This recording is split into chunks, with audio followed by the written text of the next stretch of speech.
말씀은 에스겔 4장 1절부터 8절까지 말씀입니다. 에스겔서 4장 1절부터 8절까지 말씀입니다.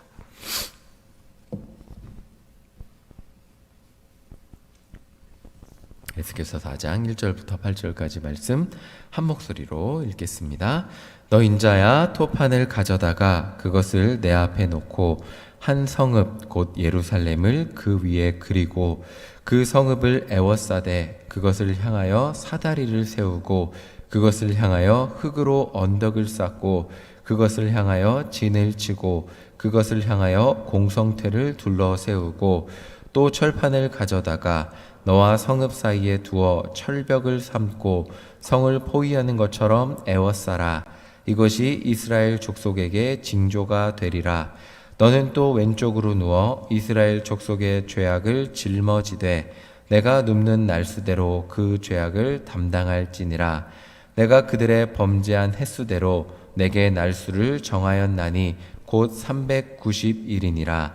너는 이렇게 이스라엘 족속의 죄악을 담당하고 그 수가 차거든 너는 오른쪽으로 누워 유다 족속의 죄악을 담당하라. 내가 내게 40일로 정하였나니 하루가 1년이니라. 너는 또 내 얼굴을 에워싸인 예루살렘 쪽을 향하고 팔을 걷어 올리고 예언하라. 내가 줄로 너를 동일이니 내가 에워싸는 날이 끝나기까지 몸을 이리저리 돌리지 못하리라. 아멘. 자, 어제 말씀을 통해서 우리는 하나님이 에스겔을 이스라엘의 영적 파수꾼으로 부르셨지만 하나님의 뜻을 이스라엘 백성들에게 알리기 전에 훈련이라는 과정이 꼭 필요하다는 것을 우리가 말씀으로 배웠습니다. 오늘 말씀을 이해하기 위해서는 에스겔이 이 훈련의 과정 가운데 있다는 것을 생각하며 말씀을 읽어야 합니다. 그렇지 않고 그냥 읽게 되면 잘 이해가 되지 않습니다. 왜 이해가 되지 않는지 1절, 2절 성경책 다시 한번 보겠습니다. 우리 1절, 2절 다시 한번 읽어보겠습니다. 시작. 너 인자야, 토판을 가져다가 그것을 내 앞에 놓고 한 성읍 곧 예루살렘을 그 위에 그리고 그 성읍을 에워싸되 그것을 향하여 사다리를 세우고 그것을 향하여 흙으로 언덕을 쌓고 그것을 향하여 진을 치고 그것을 향하여 공성퇴를 둘러 세우고. 자, 하나님은 에스겔에게 토판을 가져다가 흙으로 예루살렘 이렇게 성을 그리라고 해요. 그리고 성을 둘러싼 군대를 만들고 이제 군대에 포위된 모습을 그 토판 위에 그리라고 하십니다. 이 모습은 바벨론에게 유다가 멸망하기 직전의 모습을 흙으로 모형을 만들라고 하시는 거예요. 지금 상황은 유다가 아직 완전히 멸망하기 직전이에요. 그러니까 에스겔이 이 예언의 장면을 보는 이 순간에는 유다가 완전히 아직 멸망하지 않은 순간이에요.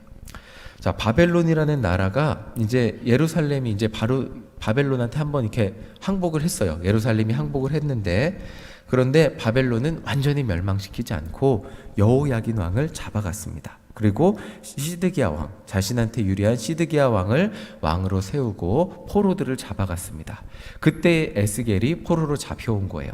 그리고 이제 그 아직 유다로서 나라를 명맥을 유지하던 시점에서 이 환상을 보게 된 겁니다. 자, 에스겔은 아직 완전히 멸망하지 않은 유다에 살고 있는 사람이 아니었어요. 포로로 잡혀와서 남의 나라 땅에서 살던 제사장이었어요. 사실은 에스겔은 유다가 멸망하는 것 그리고 예루살렘의 포위가 되는 것은 어떻게 보면 자기랑은 크게 상관이 없을 수 있어요. 왜냐하면 먼 곳에 있는 나라의 일이기 때문에 본국이 멸망한다는 건 감정적으로 힘들고 어려울 수 있죠.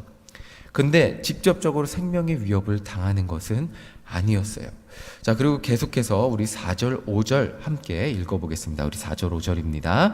너는 또 왼쪽으로 누워 이스라엘 족속의 죄악을 짊어지되 내가 눕는 날수대로 그 죄악을 담당할지니라. 내가 그들의 범죄한 횟수대로 내게 날수를 정하였나니 곧 390일이니라. 너는 이렇게 이스라엘 족속의 죄악을 담당하고. 자, 이 5절의 마지막을 보시면 이 에스겔 보고 누워서 이스라엘 죄악을 담당하라고 하십니다. 자, 이스라엘 백성의 죄악을 담당하기 위해서 390일을 왼쪽으로 누우라 그러시고 오른쪽으로 40일을 누워서 유다의 죄악을 담당하라고 하나님이 명령하셨습니다. 왼쪽과 오른쪽은 이스라엘 사람들에게 왼쪽은 북쪽을 의미하고 오른쪽은 남쪽을 의미했다고 합니다. 에스겔은 제사장 집안에서 태어났고 남유다의 백성이었습니다. 이것도 어떻게 보면 이스라엘 백성들의 죄와 에스겔과는 크게 상관이 없었을 수 있는 일이에요. 이 모든 죄가 에스겔이 지은 죄가 아니잖아요. 근데 하나님은 에스겔 보고 누워서 그들이 지은 죄를 짊어지라고 하십니다. 한쪽으로만 누워갖고 말씀을 읽으며 죄는 이스라엘 백성들과 조상들이 지었는데 왜 에스겔이 죄를 짊어져야 하는가 하는 의문을 우리가 가질 수 있습니다. 제가 설교 도입 부분에서 말씀드렸듯이 이 과정을 한 사람의 온전한 선지자 에스겔을 세우는 훈련의 과정으로 이해한다면 어렵지 않게 이해가 될 수 있습니다. 한 사람의 온전한 선지자가 세워지기 위해서 무엇이 필요할까요? 어제 목사님 말씀을 통해서 배웠듯이 하나님의 뜻에 복종하며 인도함을 받는 것이 꼭 필요합니다. 그리고 오늘 말씀을 통해서 한 가지를 더 배울 수 있습니다. 그것은 하나님의 마음을 깨닫는 것, 고통받는 백성들의 아픔을 깨닫는 것입니다.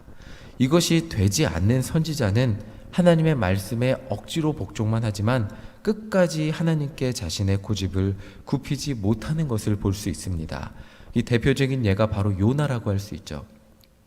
적국 아수르에 하나님의 심판의 소식을 전하기 싫어서 세상의 끝이라는 저 스페인으로 서바나로 도망치려고 했습니다. 근데 고래 뱃속에 들어가서 어쩔 수 없이 하나님 항복합니다. 그리고 아수르에서 하나님의 심판의 소식을 전했지만 그들의 회개하는 모습을 보면서 못마땅했습니다. 끝까지 이게 마음에 들지 않았어요. 진정한 선지자가 되기 위해서 필요한 것은 하나님이 이스라엘 백성들을 얼마나 사랑하시는지, 하나님의 사랑하는 백성들의 그들의 죄 때문에 그들의 백성이 하나님의 백성들이 그들의 죄 때문에 당할 고통이 얼마나 큰지 그 아픔을 깨닫고 공감해야 한다는 거예요. 그저 남의 일이라고 여기고 하나님이 시키는 대로만 전하고 당신들이 고통을 당하든지 말든지 나는 하나님의 말씀을 전했으니까 내 사명을 마쳤다고 말하는 사람이 있다면 그 사람은 진정한 선지자가 아닐 것입니다. 그래서 예레미야를 보고 우리는 눈물의 선지자라 그러죠. 유다가 멸망하는 것을 보면서 이 사람을 눈물의 선지자라고 합니다. 자, 에스겔도 이렇게 한쪽으로만 누워있는 고통을 겪고 간접적으로 겪고 이 토성의 모습을 토판 위에 그리는 것을 그가 이렇게 간접적으로 겪으면서 하나님의 뜻을 깨닫고 그리고 이스라엘 백성들이 겪어야 될 고난을 에스겔이 간접적으로 느끼게 된다는 것입니다. 이 관점을 가지고 보면 오늘 말씀이 이해가 되죠. 유다 땅에 임할 재앙인 바벨론의 침공, 예루살렘 성의 포위를 토성으로 만들라고 하신 이유가 에스겔이 그것을 보고 느껴야 하기 때문입니다. 자신이 짓지도 않은 죄를 감당해서 390일, 40일이나 한쪽으로 누워있으라고 하신 말씀도 마찬가지입니다. 선지자로서 이스라엘 백성들이 지은 죄에 대한 고통을 간접적으로 체험함으로써 그들에게 하나님의 뜻을 더욱더 간절한 마음으로 전할 수 있게 되기 때문입니다. 자, 다시 말하면 그들의 죄를 남의 일이 아닌 내가 겪어야 하는 고통과 아픔 그리고 심판으로 이해하고 전하게 되는 선지자가 된다는 것입니다. 바로 이것이 하나님이 오늘 말씀에서 에스겔에게 토성을 만들고 한쪽으로 누워서 그들의 죄를 감당하라고 하신 이유입니다. 자, 예수님이 십자가에 못 박히시기 전 제자들은 아무리 졸지 않으려고 해도 졸음이 쏟아져서 견딜 수가 없었습니다. 그런데 예수님은 땀방울이 핏방울이 되도록 기도하셨죠. 예수님은 조금 있으면 십자가의 고난을 당해야 할 본인의 일이었어요. 근데 제자들은 예수님이 어떠한 일을 당할지 정확히 알지도 못했고 내가 죽고 3일 만에 살아나리라 그 말씀이 정확히 이해가 되지도 않았고 예수님이 그렇게 간절히 기도하는 것은 남의 일이었기 때문입니다. 내 일이 아니니까 내가 당해야 될 고난으로 이해가 되지 않으니까 내가 걸어야 될 길이 아니니까 졸음을 이길 수가 없었던 것입니다. 하나님이 부르신 선지자에게 중요한 것은 하나님이 전하라고 하시는 그 말씀이 내 말씀이 되고 내가 겪어야 될 일이 되는 것입니다. 하나님의 말씀을 들어야 하는 백성들의 아픔과 고난이 남의 아픔의 고난이 아니고 나의 고난과 아픔이 되어야 한다는 것입니다. 그때야 비로소 하나님이 아파하시는 그 죽어가는 백성들을 위해서 간절히 기도하게 되고 전하게 되는 것이고, 그때야 비로소 그 성도들이 당하는 고난과 아픔이 내 문제처럼 여겨져서 간절히 기도하게 된다는 것입니다. 바로 에스겔은 오늘 말씀에서 이 훈련을 받고 있는 것입니다. 오늘 말씀을 적용해서 보면 좋은 목사, 아니 하나님이 원하는 진짜 목회자가 되기 위해서는 하나님의 뜻을 깨닫고 죽어가는 영혼을 보면서 안타까워해야 하는 그 마음이 있어야 한다는, 그 마음이 내 마음과 같은 그 마음이 있어야 한다는 것입니다. 성도들의 눈물과 아픔이 나의 아픔과 눈물로 이해가 되어서 간절히 기도할 때 좋은 목회자가 된다는 것입니다. 어제 목사님 말씀 중에서 코로나19의 어려운 상황 속에서 비난하고 비판하기보다는 침묵하고 기도하는 것이 필요하다고 하셨습니다. 저는 이 말에 많은 은혜를 받을 수 있었습니다. 지금 세상은 교회를 비판하고 교회는 세상을 비판합니다. 비대면 예배를 드리는 교회는 대면 예배를 드리는 교회를 비판합니다.